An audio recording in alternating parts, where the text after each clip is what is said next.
ভাবুন তো, আপনার বাড়ি যে মহল্লায়, সেই মহল্লার জন্য আপনারা মিলে একজন শক্তিশালী পাহারাদার ভাড়া করলেন, টাকা দিলেন, সুবিধা দিলেন, তার উপরে ভরসা করলেন। কিন্তু বিপদের সময়ে সে যদি শুধু একটা বাড়িকেই বাঁচায় আর আপনার বাড়ি আগুনে পুড়তে থাকে, তাহলে কি তাকে আর পাহারাদার বলা যায়? আজ ঠিক এই প্রশ্নটাই উঠছে মধ্যপ্রাচ্যে। আমেরিকা কি সত্যি মধ্যপ্রাচ্যের রক্ষাকর্তা, নাকি পুরো খেলাটা এখন বদলে যাচ্ছে? মধ্যপ্রাচ্যের পুরনো সমীকরণ সবার জানা। দশকের পর দশক ধরে মধ্যপ্রাচ্যের একটা অদৃশ্য নিয়ম ছিল, তেল থাকবে মধ্যপ্রাচ্যের হাতে আর নিরাপত্তা থাকবে আমেরিকার হাতে। সৌদি আরব, কাতার, বাহরাইন, সংযুক্ত আরব আমিরাত, এই দেশগুলো শুধু তেল বিক্রি করে ধনী হয়নি, তারা তাদের নিরাপত্তা, প্রতিরক্ষা প্রযুক্তি, এমনকি অর্থনৈতিক স্থিতিশীলতার বড় অংশটাই আমেরিকার উপর ভরসা করে গড়ে তুলেছে। মধ্যপ্রাচ্যের আকাশে যে এয়ার ডিফেন্স সিস্টেম, সামরিক ঘাঁটি, প্রতিরক্ষা প্রযুক্তি, এসবের বড় অংশই এসেছে আমেরিকার কাছ থেকে। এক কথায় বলা যায়, মধ্যপ্রাচ্যের অনেক দেশই নিরাপত্তার জন্য আমেরিকার উপর নির্ভরশীল ছিল। কিন্তু সাম্প্রতিক সংঘাত এই সমীকরণে বড় প্রশ্ন তুলে দিয়েছে। ইরানের কৌশল ছিল এবার ভিন্ন, একেবারে সরাসরি নয়, পাশ দিয়ে আঘাত। যখন আমেরিকা ইরানের উপরে হামলা চালালো, তখন অনেকেই ভেবেছিল ইরান সরাসরি আমেরিকা বা ইসরায়েলকে লক্ষ্য করবে। মধ্যপ্রাচ্যের যেসব দেশে আমেরিকার সামরিক ঘাঁটি রয়েছে, সেখানেই হামলা শুরু হলো।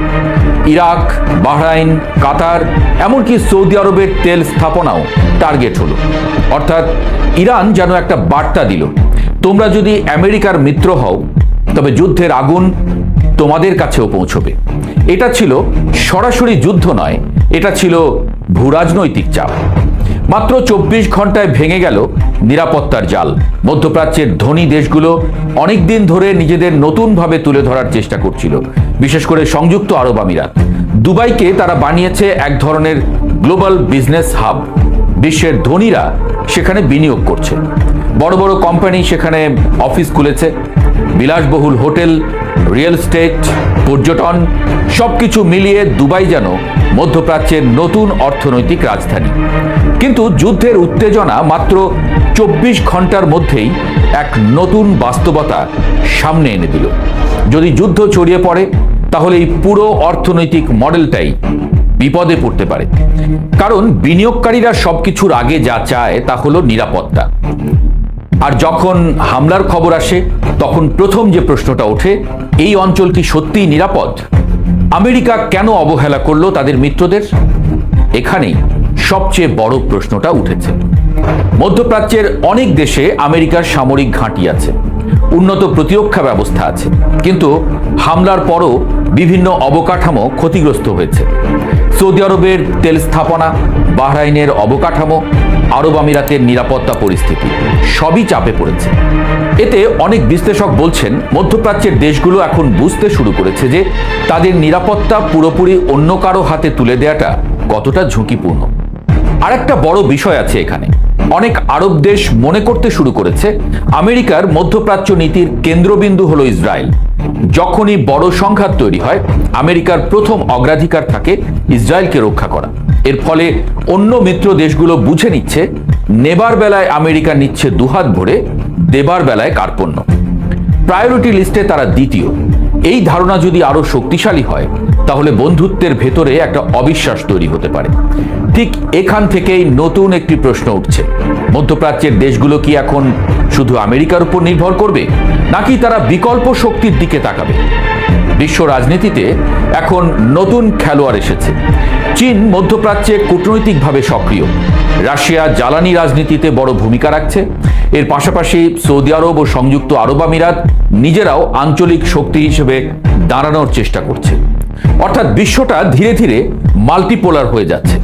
একটা সময় ছিল যখন আমেরিকাই সব সিদ্ধান্ত নিত, কিন্তু এখন সেই সময়টা বদলে যাচ্ছে।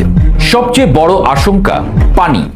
মধ্যপ্রাচ্যের সবচেয়ে বড় দুর্বলতা কিন্তু তেল নয়, আসল আশঙ্কা হলো বিশুদ্ধ পানি। এই অঞ্চলের অনেক দেশই সমুদ্রের পানি পরিশোধন করে পানযোগ্য পানি তৈরি করে। যদি যুদ্ধের সময় এই পানি সরবরাহ ব্যবস্থার উপরে হামলা হয়, তাহলে পরিস্থিতি ভয়াবহ হয়ে যেতে পারে। কারণ তখন শুধু অর্থনীতি নয়, মানুষের দৈনন্দিন জীবনও বিপর্যস্ত হয়ে পড়বে। আরেকটা জিনিস খুব লক্ষ্য করার মতো, এই পুরো উত্তেজনার মধ্যে ইউরোপ যেন অদ্ভুতভাবে নীরব। একসময় এমন ছিল, যখনই আমেরিকা বড় কোনো যুদ্ধে জড়াতো, ইউরোপীয় মিত্ররা প্রায় স্বয়ংক্রিয়ভাবে পাশে এসে দাঁড়াতো।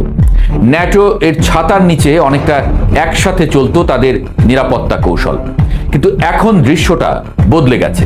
ইরান ইসরায়েল উত্তেজনা বাড়ছে, মধ্যপ্রাচ্য জ্বলছে, তবু ইউরোপের বড় দেশগুলো খুব সতর্কভাবে কথা বলছে। সরাসরি যুদ্ধে জড়ানোর মতো কোনো আগ্রহ দেখাচ্ছে না। কেন?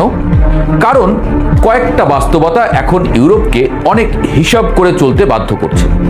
প্রথমত, ইউরোপ ইতোমধ্যেই বড় এক যুদ্ধ রাশিয়া ইউক্রেন এর মধ্যে জড়িয়ে আছে, এবং এই যুদ্ধ তাদের অর্থনীতি, জ্বালানি, বাজার এবং সামরিক বাজেটে বড় ধরনের চাপ তৈরি করেছে।